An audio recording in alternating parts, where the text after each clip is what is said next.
Hello students, स्वागत है आपका आपके खुद के YouTube channel easy English tutor पे।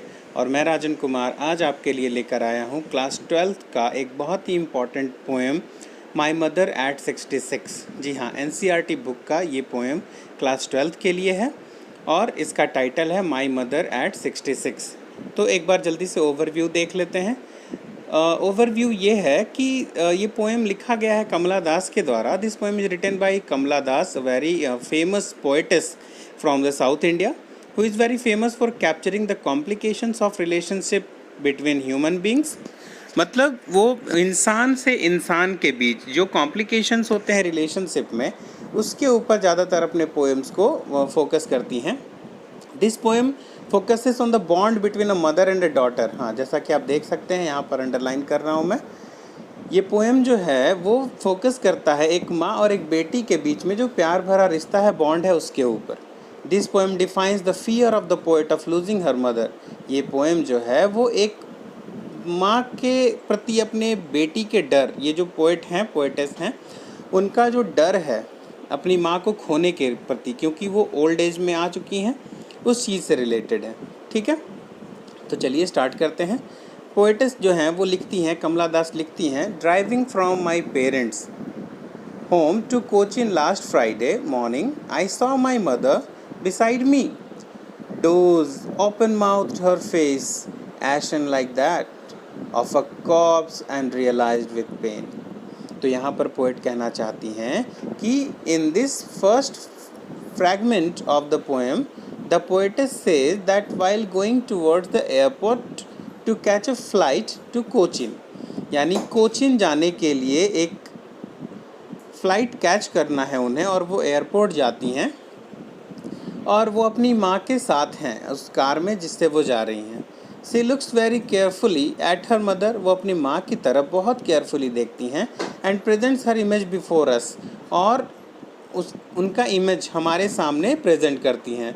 हर mother's face has gone soft, उनकी माँ का फेस एकदम सॉफ्ट हो चुका है, जैसे ओल्ड एज में लोगों के हो जाते हैं। एंड वाइटिस, और सफ़ेद सा दिख रहा है। And she was caught up by a fear of losing her, और उनके मन में ये डर बैठ जाता है कि कहीं मैं अपनी माँ को खो न दूँ। Her mother with a sleepy face and open mouth, उनकी माँ का चेहरा जो मतलब सोया हुआ चेहरा है, वो सो रही हैं और उनका मुंह जो है वो खुला हुआ है सोते समय। इसको एक डेड बॉडी से कंपेयर किया गया है, कॉर्प से कंपेयर किया गया है, लाश से कंपेयर किया गया है। यहाँ पर पोएटेस जो हैं वो अपना लव दिखाती हैं, अपना केयर दिखाती हैं अपनी मदर के प्रति। वो पेंड हैं, काफ़ी तकलीफ़ में है, दुख में हैं अपनी माँ को इस तरह देखकर कि वो एक ऐसे एज में पहुँच चुकी हैं जहाँ पर वो अब बहुत ज़्यादा दिन जीने वाली नहीं है, क्योंकि उनकी उम्र इतनी ज़्यादा हो चुकी है।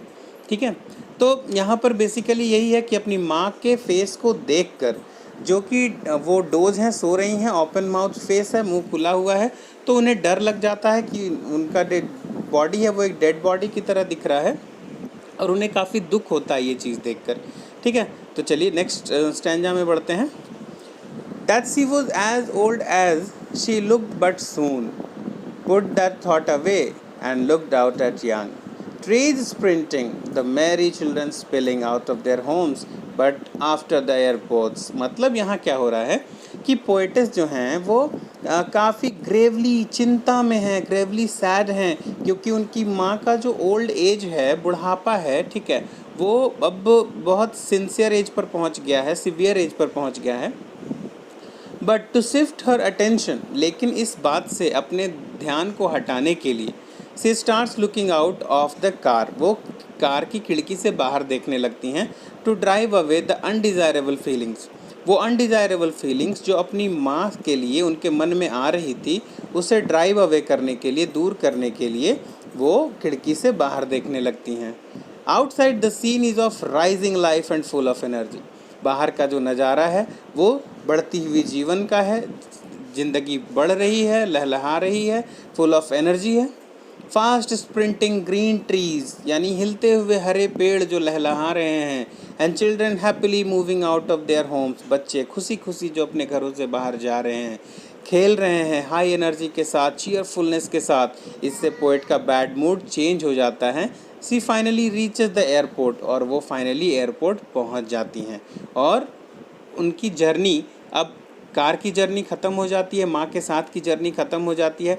तो इस तरह से पोएट यहाँ पर कहती हैं कि वो अपनी माँ के बिगड़ते हुए हेल्थ, बढ़ती हुई एज, इन सभी चीज़ों से अपना ध्यान हटाने के लिए वो बाहर की तरफ देखती हैं। अब नेक्स्ट स्टेंजा में हम देखते हैं, after the airport security check standing a few yards away I looked again at her when pale as a late winter's moon and felt that old familiar ache, my childhood's fear. But all I said was, see you soon, Amma. All I did was smile and smile and smile. यहाँ पर poet ये कहती हैं कि airport में जब security check हो चुका था, वो आगे को बढ़ रही थी, she again looks at her mother, वो फिर से अपनी माँ की तरफ देखती हैं।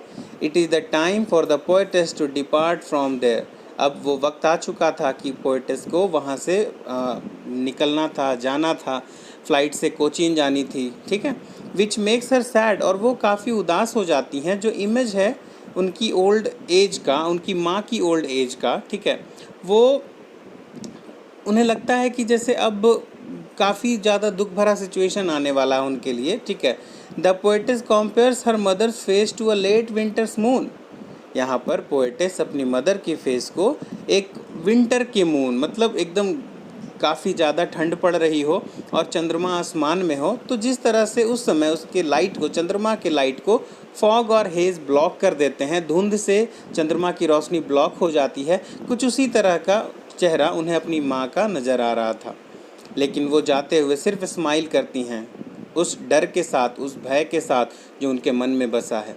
सी knows she might not see her again, वो जानती हैं कि शायद वो उन्हें फिर से न देख पाए, but she keeps smiling and hope to see her alive again, और उम्मीद करती हैं कि वो फिर से उन्हें देख पाएँ, वो फिर से उनसे मिल पाएँ जब वो कोचीन से लौटें तब। तो इस तरह से ये पोएम तो ख़त्म होता है, लेकिन कुछ इंपॉर्टेंट क्वेश्चंस भी आते हैं इस पोएम के साथ, जो हम देख लेते हैं जल्दी से। तो इंपॉर्टेंट क्वेश्चंस क्या हैं? फर्स्ट क्वेश्चन है, why is the poetess very sad after looking carefully at her mother? जब पोएटेस अपनी माँ को केयरफुली ऑब्जर्व करती हैं तो वो बहुत दुखी हो जाती हैं, ऐसा क्यों होता है? सेकेंड क्वेश्चन है, why does the poet look out of the car? Poet car से बाहर क्यों देखने लगती हैं? वो क्या होता है उनको, क्या इमोशनल सेंटिमेंटल सिचुएशन में वो आ जाती हैं कि वो अपनी माँ को देखने छोड़कर कार के बाहर देखने लगती हैं? What do the green trees and happy children symbolize? ये ग्रीन ट्रीज और हैप्पी चिल्ड्रन यहाँ पर किस चीज़ को सिम्बोलाइज कर रहे हैं, उनको दिखाने का पोएट का क्या मकसद है? और फोर्थ है, why does she compare her mother's face to late winter's moon? अपनी माँ के फेस को लेट विंटर्स मून से क्यों कंपेयर करती हैं? और लास्ट क्वेश्चन है, why does C keep smiling? वो जाते वक्त सिर्फ मुस्कुराते रहती हैं, ऐसा क्यों करती हैं? ठीक है, तो चलिए इन क्वेश्चंस का आप आंसर कर लेंगे, और इसके लिए आपको इस पोएम को एक बार रिवाइज़ करना होगा, और उम्मीद है कि आपको ये पोएम समझ में आया होगा। अगर आपको ये पोएम समझ में आया, मेरे पढ़ाने का तरीका समझ में आया, तो प्लीज़ चैनल को लाइक और सब्सक्राइब ज़रूर कर दें, और नीचे बेल आइकन को ज़रूर प्रेस कर दें ताकि मेरे सारे वीडियोज़ आप तक आसानी से पहुंच सकें। Thank you. एक बात और कहनी थी आपसे, ये आप जो स्क्रीन पे देख रहे हैं अभी, ये एक मेरे फ्रेंड का चैनल है। ये रिजवी सर हैं, काफ़ी एक्सपीरियंस टीचर हैं मैथमेटिक्स के। ये उनका चैनल है कैटलिस्ट रिजवी जूनियर।